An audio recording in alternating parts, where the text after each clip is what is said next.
Okay, wonderful. Let's come back together. Let's come back together. Okay. It's always a challenge when you do something like that. It's a sign that it's a sign of success that it's now a challenge to bring everyone back together because you're all being friendly with each other and blessing one another, which is what I've just asked you to do. But this is the point in the service where we look at God's word together and where we think about what does it mean for us this week? What are some of the lessons we can draw from it?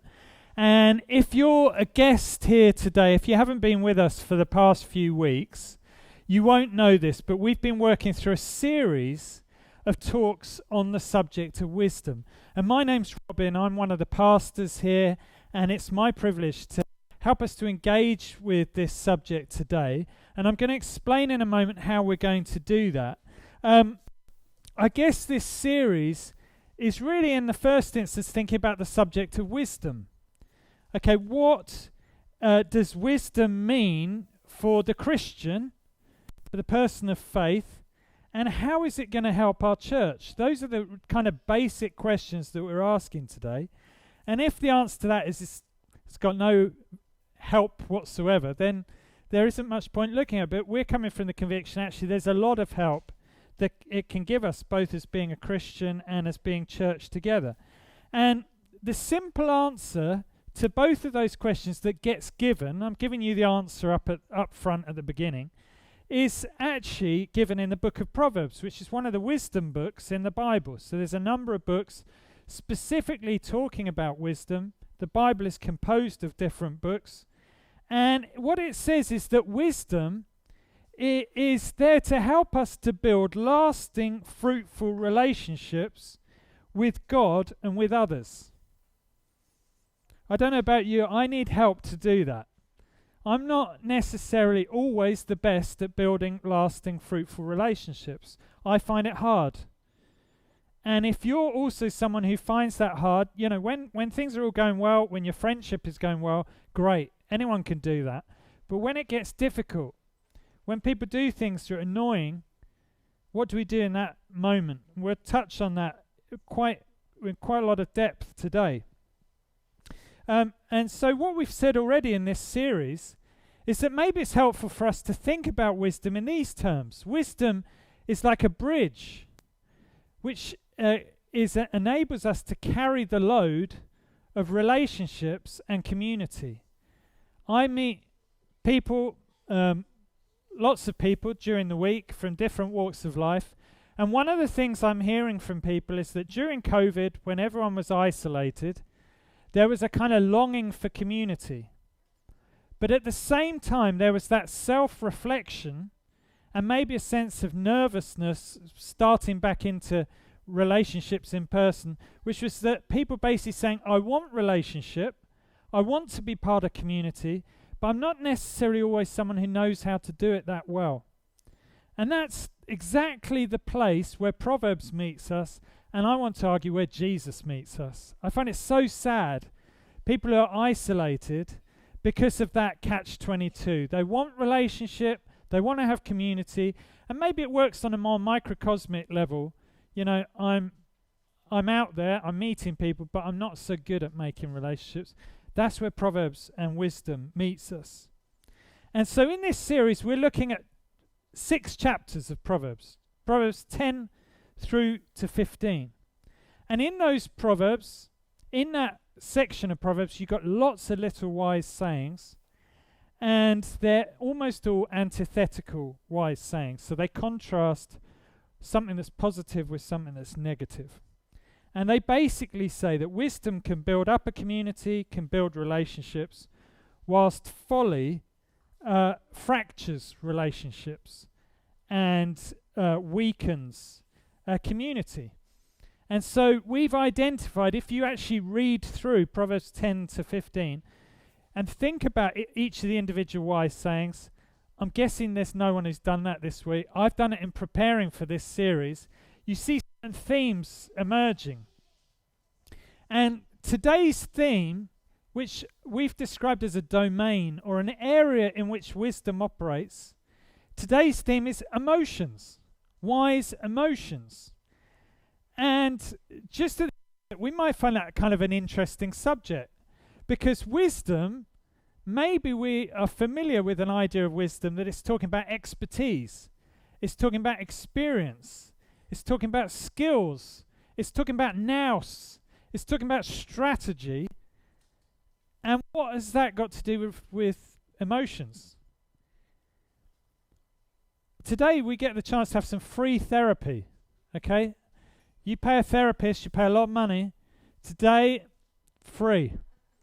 Yeah, you'll be invited to put some money in the pot for the offer. But that's not for the therapy. That's for God, right? But we get the chance today to meet with the best therapist that there is. That's not me. I'd be way below that. It's Jesus, right? Jesus cares about us, wants us to walk towards his healing, his wholeness, his well-being, shalom. And wisdom actually has an emotional outlook to it. There's a number of proverbs in Proverbs 10 to 15 that speak from this standpoint. Wisdom, I want to argue, is emotionally intelligent. Emotional intelligence, something that employers look for. It's great for teamwork and for people knowing, understanding who they are and how they function alongside others. So I want to list a few ways today that wisdom wants to guide our emotions toward life and toward fruitful relationships with God and others. And I want to detail just a few steps that we might want to take this week to improve our emotional life and to help others with their emotions. Is anyone up for that this week? A few people are. Okay, great. Well, let's start then. Grab your neighbour, the person sitting next to you, and if you don't know them, this is going to be interesting because you're going to go quite deep quite quickly. Or you might want to just keep it a nice, safe, kind of shallow level. But I want to just discuss these just briefly for about 5 minutes. What emotions have you felt this week? And if you're like me, I can't even remember half of this week. So, and I'm in denial about half of my emotions. So I don't know, I wouldn't be very good at sharing. What did you do with those emotions? And how did this impact on your relationships? Go on, have a quick discussion of that and we'll come back together.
All right. Let's take one last minute.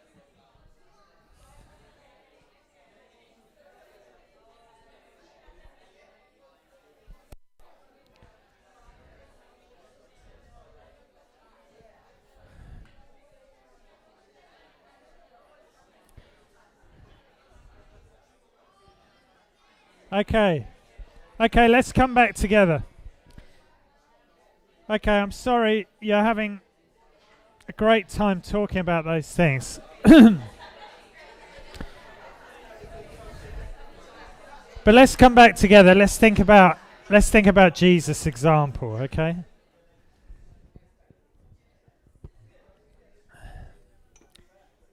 Before we dive into some of the individual proverbs, let's just think about the person of Jesus.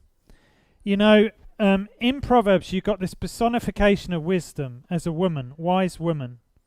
In Proverbs 1 to 9, there's different dramatic interludes where wisdom calls aloud in the streets, in the highways, the byways, in the town squares. Come to me, any of you listen, I'll give you wisdom. She's the personification of wisdom. And in the New Testament, and in the early church, there came to be an understanding, that was pointing towards Jesus. Jesus is wisdom.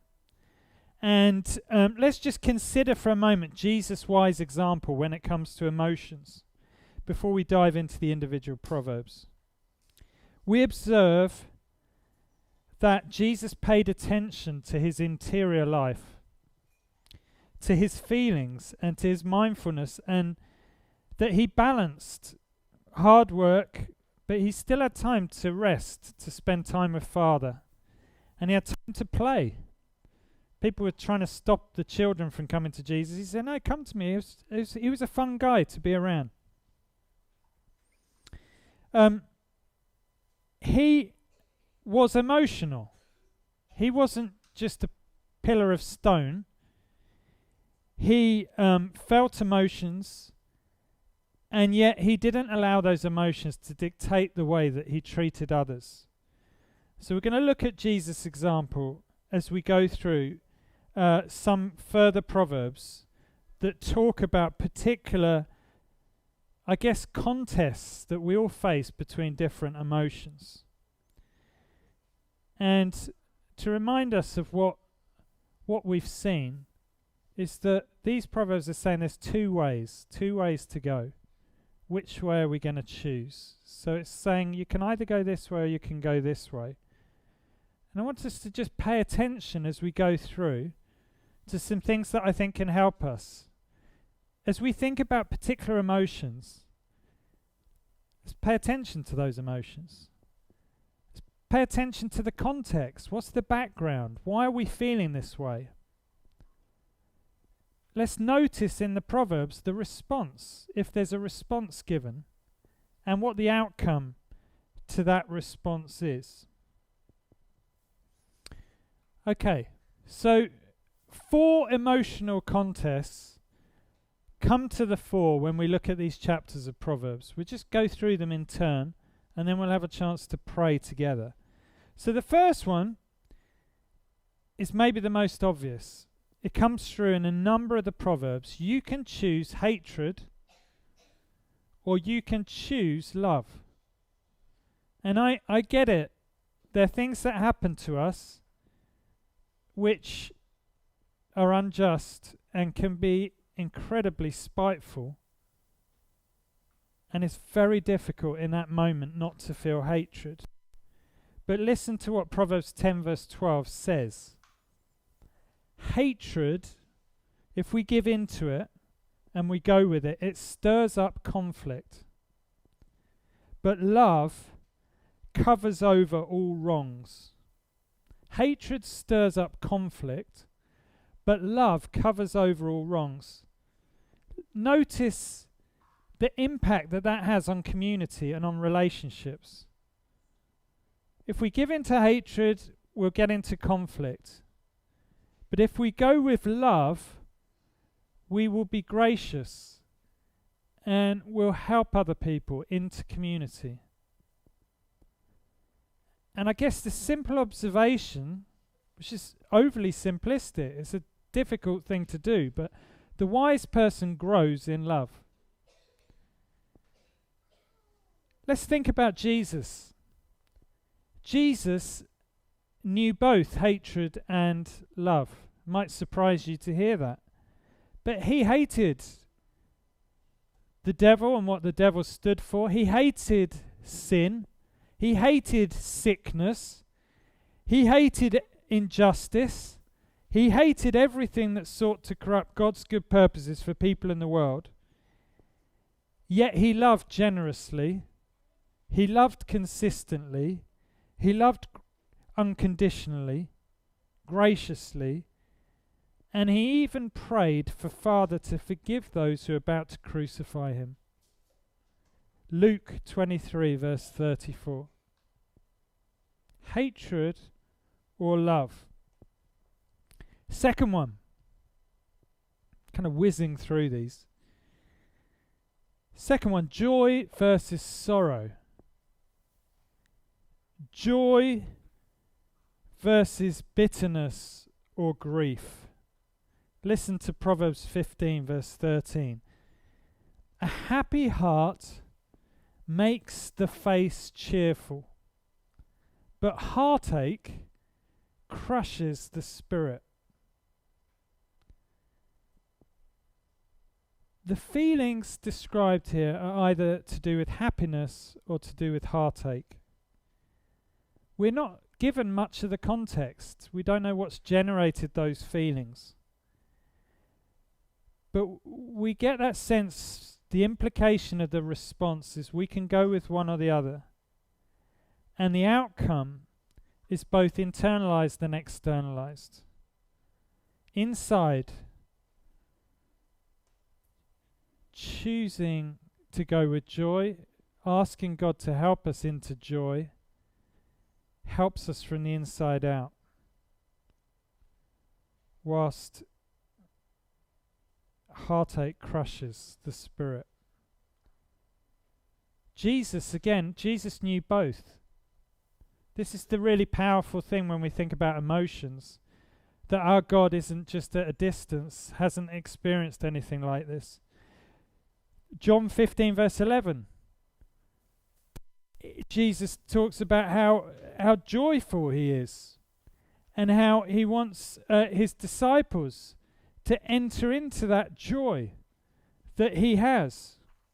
Isaiah 53, verse 3, though, prophecy, which we read about Jesus, is that he knew what it meant to have heartache, to be crushed in his spirit, to have that sense of despair and loneliness that came with that.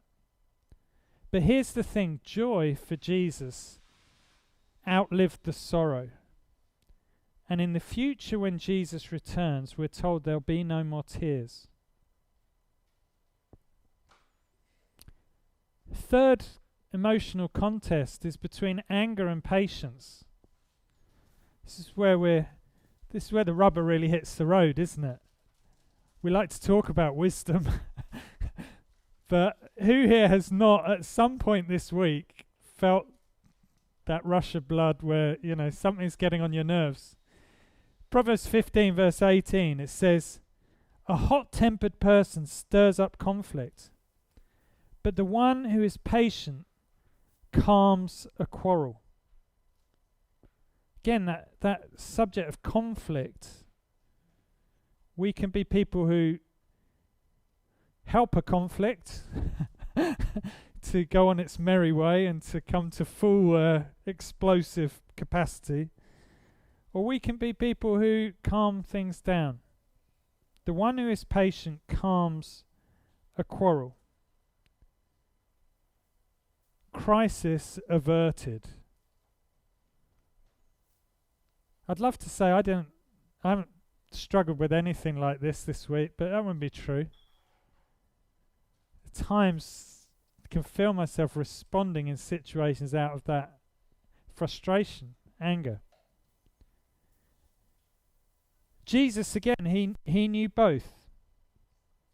He hated the religious hypocrisy of the Pharisees, but But in John 14 verse 27 he said, "My peace I give you. Don't let your hearts be troubled." And his peace and patience outlives any anger or frustration. Again, his love and an outward focus can really help us here. Then the last one, hope versus anxiety. Hope on the one side, fulfillment, good cheer, as it sometimes gets described, and on the other hand, despondency, envy, anxiety. Proverbs 12 verse 25 says, "Anxiety weighs down the heart, but a kind word cheers it up." Anxiety weighs down the heart, but a kind word cheers it up. Feeling here is to do with hope or anxiety. The context, we're not given much of the context, but there is the suggestion here that words that are spoken to us by others can either bring hope or can make us anxious. People, can you relate to that? I can relate to that. Response. But there's not an explicit response given in the proverb. But I guess the encouragement is to spend time in community with those who are cheerful and hopeful. And not just hopeful or cheerful for no reason. They've got a good reason to be hopeful and cheerful. Can you think about people you know who are like that? Can be incredibly encouraging. The wise person grows in hope. Let's think again about Jesus. One of the saddest verses in the Bible is Matthew 26 verse 56. Second half of that verse simply says, "Then all the disciples deserted Jesus and fled." Completely on his own, at his greatest moment of need. I think I would be feeling anxious. I'd be feeling despondent at that moment. And yet Jesus knew tremendous hope. John chapter 8 verse 14, he says, "I know where I came from and where I am going." And Hebrews 12 verse 2 says, "Fixing our eyes on Jesus, the pioneer and perfecter of faith, who for the joy set before him endured the cross, scorning its shame, and he sat down at the right hand of the throne of God." What does that say to me? What do all of these verses say to me? Actually, knowing Jesus and knowing who Jesus is can help us to grow in hope. So let's just summarize. We've got 4 emotional contests listed in Proverbs. 4 opportunities to go one way or the other. Hatred versus love. Joy versus sorrow. Anger versus patience. Hope versus anxiety.